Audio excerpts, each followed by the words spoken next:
Bismillahirrahmanirrahim. Assalamualaikum warahmatullahi wabarakatuh. Alhamdulillah, syukur kita kehadrat Allah Subhanahu wa taala kerana dengan limpah kurnia dan izinnya Allah masih lagi memberi ruang dan peluang kepada kita pada tahun ini untuk kita sama-sama menyambut bulan Ramadan Al-Mubarak.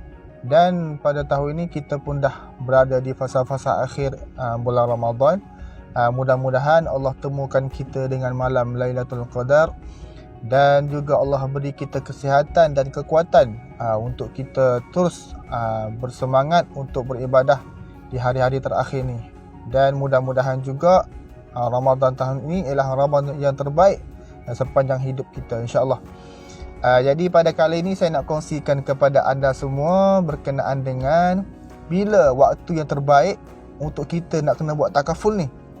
Okey, ada yang bertanya, adakah umur aku 20-an baru aku perlu buat takaful? Adakah umur aku 30-an baru aku perlu buat takaful? Adakah bila aku dah kahwin baru aku perlu buat takaful? Okey, jawapan saya kepada persoalan-persoalan itu ialah waktu yang terbaik untuk kita buat takaful ialah waktu sekarang ni. Sebab apa? Yang pertama, sebab kita dah ada kesedaran. Kesedaran ni tak lama, tuan-tuan. Dia sekejap je.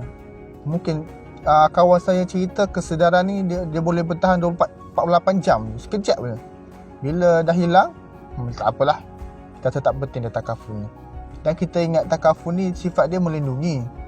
Bila bersifat melindungi, tak semestinya bila kita ambil kita guna terus. Sebab sakit ni dia tak tentu bila datang. Nak datang. Tak datang, tak apalah.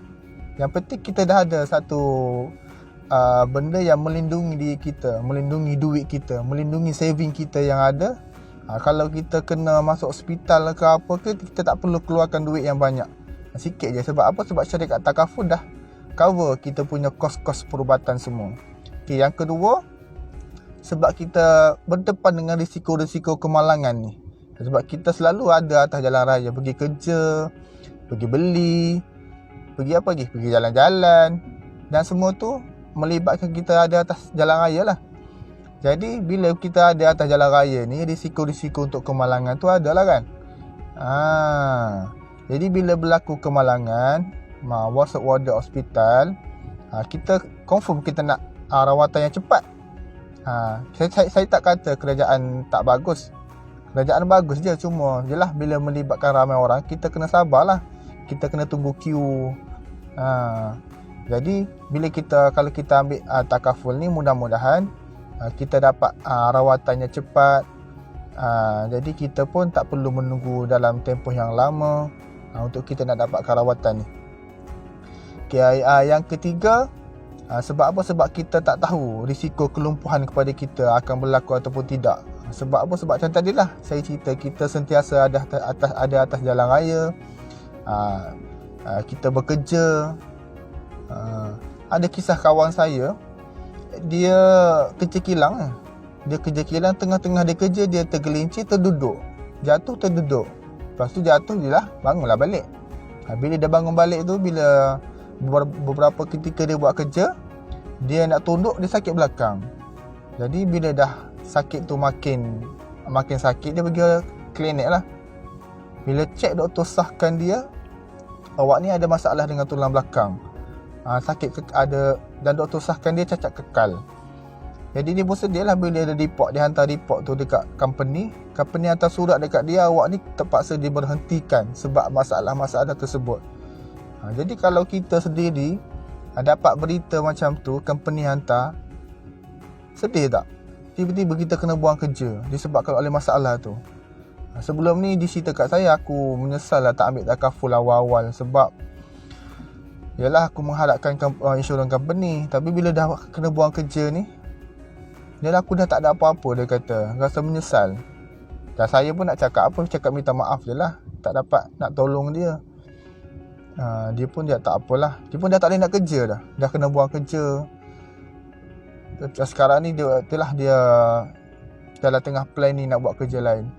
Okay, yang keempat, kita berdepan dengan risiko kematian. Lagi-lagi kalau ada yang dah berkeluarga, kita je punca rezeki keluarga, isteri tak kerja, ada anak-anak ramai, ada hutang, ada hutang tu, hutang ni, beban yang banyak yang kita akan tinggalkan kepada waris kita kalau kita meninggal.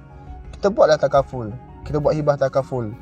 Jadi kalau melibatkan kematian bila kita meninggal kelak, mudah-mudahan kita tak bebankan waris kita ni. Kita tinggalkan hutang dekat dia. Mudah-mudahan dengan duit pampasan hibah takaful yang kita buat ni, kita dapat ringankan beban dia dan dia dapat teruskan hidup macam biasa. Kesedihan sedih tu sedih lah sebab hilang pasangan kan. Jadi takkanlah kita nak tambah kesedihan dia tu dengan beban-beban yang kita tinggal.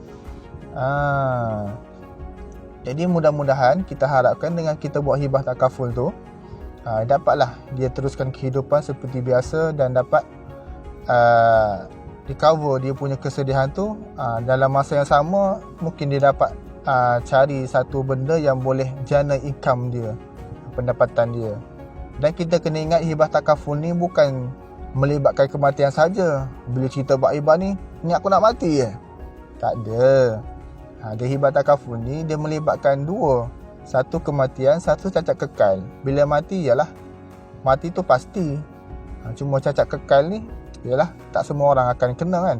Jadi kalau kita kena cacat kekal, kita masih hidup lagi. Jadi bila kos-kos perubatan, contoh kalau nak kena pergi hospital, melibatkan kos-kos rawatan yang banyak, kita dah tak kerja, kena buang kerja kan. Jadi duit pampasan tadi, pampasan syarikat takaful tadi, bolehlah isteri kita nak bawa kita pergi untuk rawatan, guna duit-duit tu, duit-duit yang ada tu. Itulah kelebihan kita buat takaful. Jadi itulah jawapan-jawapan saya kenapa kita kena buat takaful. Bukan esok, bukan lepas ni, sekarang kita kena buat takaful. Sebab risiko-risiko tadilah kita tak tahu bila benda tu akan berlaku dekat kita. Kalau kita tahu tak apalah.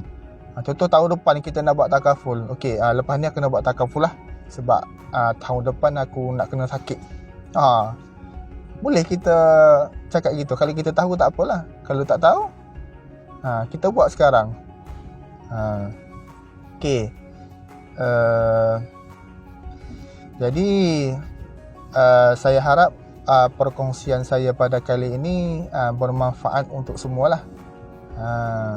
Jadi kalau ada yang nak tahu berkenaan dengan takaful, berkenaan dengan hibah, medical card, simpanan dengan Prudential BSR Takaful, boleh kontak saya lah di nombor 016 201 7583. Saya ulang sekali lagi lah, 016 201 7583. InsyaAllah kalau nak tanya apa-apa, WhatsApp je. InsyaAllah saya akan reply. Jadi semoga bermanfaat untuk semua dan selamat beribadah di hari-hari terakhir di bulan Ramadan ni. Dan selamat ber-PKP lah, jaga SOP, kita jaga kita, insyaAllah Allah akan jaga kita. Assalamualaikum warahmatullahi wabarakatuh.